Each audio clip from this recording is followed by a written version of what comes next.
Kenya's tourism sector has been battered several times, mostly by political factors. The prolonged election period in 2017 brought about fears of a dismal performance for the sector, but the latest figures from the ministry show resilience. Earnings in the sector grew 20.3% in 2017 to 120 billion shillings, up from the 99 billion shillings recorded in 2016.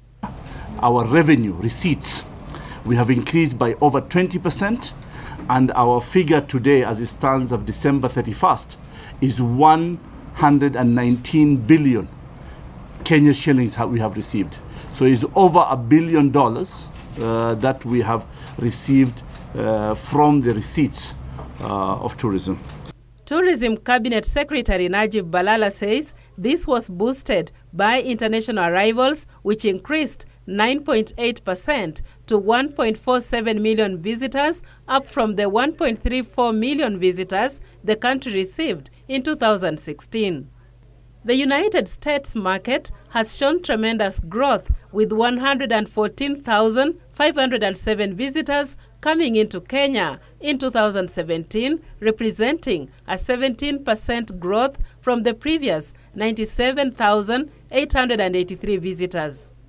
These numbers are expected to be bolstered by the introduction of Kenya Airways direct flights to the U.S. later in the year, as well as a scheduled 10-day roadshow slated for the American market. American market has come number one with 114,000 arrivals, with a 17% increase compared to 2016. The projections are very positive.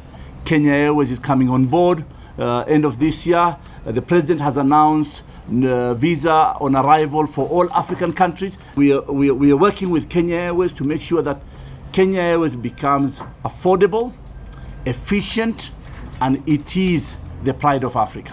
We are projecting at least a 16% growth in this year.